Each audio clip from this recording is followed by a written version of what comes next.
think that we should do a tasting Tuesday. So maybe instead of having Monday videos, we do Tuesday videos where we taste wine and give you good parenting, relationship, coaching advice.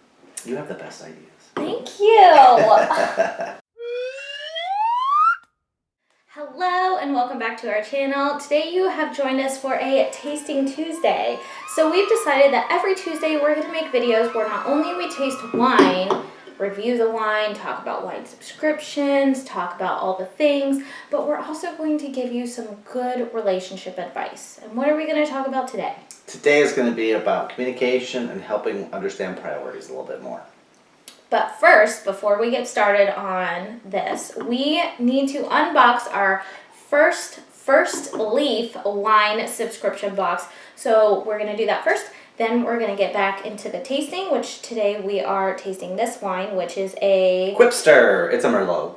A Quipster Merlot. And we're going to talk about prioritizing masculine and feminine and just how to communicate better so that way you're fighting less. I like that thing. Let's dive in. Cheers. Hi, I'm Autumn. And I'm Jeremy. And together we make the Roadrucks, along with our daughter Evie. And then there's my stepson Jamie, who lives in Wisconsin. At the end of 2019, we both decided to live less of the American dream and more of our own dream. And now you'll get to join us on our transition from brick and mortar business owner, homeowner, to living life and love more on our own terms. Let's go ahead and do the unboxing.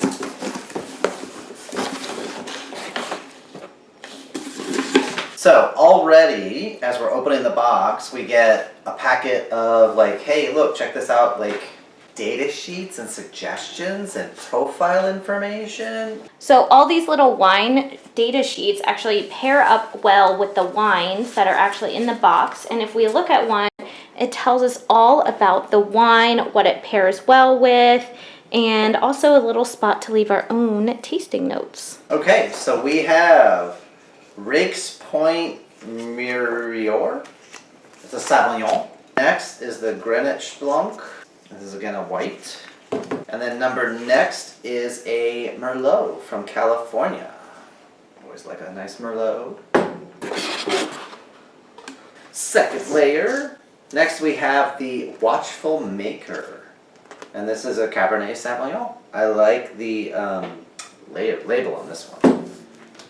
And then we've got Andes, a Malbec Reserva.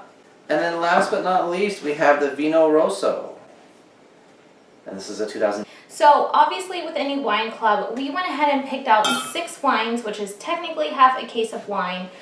And also, we went ahead and set our preferences. So this time around and in the future, we'll probably get 2 white wines as well as 4 red wines because Jeremy and I like the red wines more. Now, here's the most important part of this video is now we need to decide which one of these we are going to open and go ahead and get into our chat about priorities, prioritizing, as well as some of the masculine and feminine things that kind of pop up with that. All right, so now we're going to go ahead and get our wine open. This is the Quipster, and this is a Merlot. And using our handy little data sheet, it says that this is sharp yet approachable. This wine has everything you want: plush, scrumptious, and easy drinking. And it says that it pairs well with flank steak, short ribs, and smoked brisket. This is a Merlot. It's 13.5% alcohol by volume, $16 a bottle, and it's from 2018. Now, I'm not always super awesome with the corks, so we have little wine stoppers that look like flowers to just keep it nice and keep it sealed, and there we go. So if I chew it up, we can fix that. Okay, this is my favorite part right now. So now we are going to get to taste the wine, so cheers. Gambe. You okay? I'm good. That's good. That's fruity. It's fruity, it's sweet.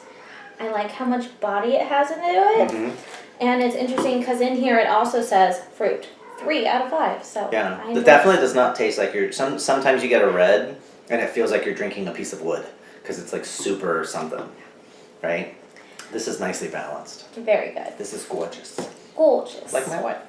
And it's the part where we're going to talk about communication, priorities, prioritization. Exactly. That was a little rough. That's okay. Let's chat about that. Communication is the lifeblood of a good, healthy relationship. And a big thing is priorities. Masculine and feminine prioritize differently. And I don't want to say women this, men this, because that's a lot more complicated in reality. So masculine is a lot of tunnel vision, dig in, produce the result, delete the crap, kill it, we're done, we're done. And feminine is usually a lot more about context and feelings and implications and all these nested, stacked plans, and this one thing connects to everything. And so those 2 points of view can lead to a lot of conflict. And so it's very important that you communicate that. And we don't always have to have the right answer out of every conversation. It's being able to communicate and understand where your partner's coming from and build bridges between the two of you. Sometimes I feel like my priorities are a little bit more up there than your priorities. And sometimes I feel like that can cause conflict. How do we kind of avoid that conflict? I think part of it, even you just did it, is being able to label, look, I'm talking up here, I think you're maybe down here some, or it feels like you're down here some. And using those words like some, it feels like, it seems like, I think, that softens the conversation. You're not telling me my opinion. You're communicating to me how you're receiving it. And that allows us, and then the gestures, I'm up here, you're down here, it allows us, no, I think I'm over here, and I think you're over there. Like, we can disassociate the conversation. It's not only her way, only my way.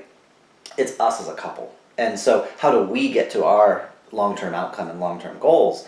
And then finding lots of different ways there, because sometimes she'll come up with shortcuts that I literally hadn't even considered because I was so dialed in on certain, this one piece has to get done. And she's like, yeah, but if you did it this way, you could also add in the other 2 things. And I'll do that because, like, mind blown. Like, I wasn't even on my page. So, yeah. She has gifts that if I delete, I'm shooting myself in the foot, right? Gentlemen, never make your partner wrong for her decisions. You were one of them. And all in all, this wine is delicious.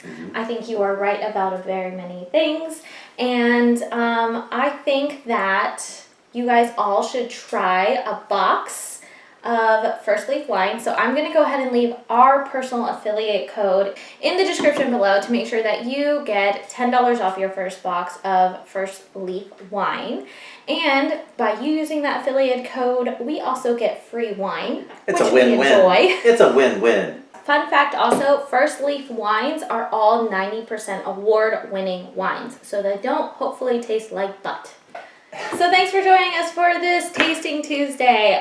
We will come back at you next Tuesday with another fantastic wine. Hopefully, fingers crossed. Cheers.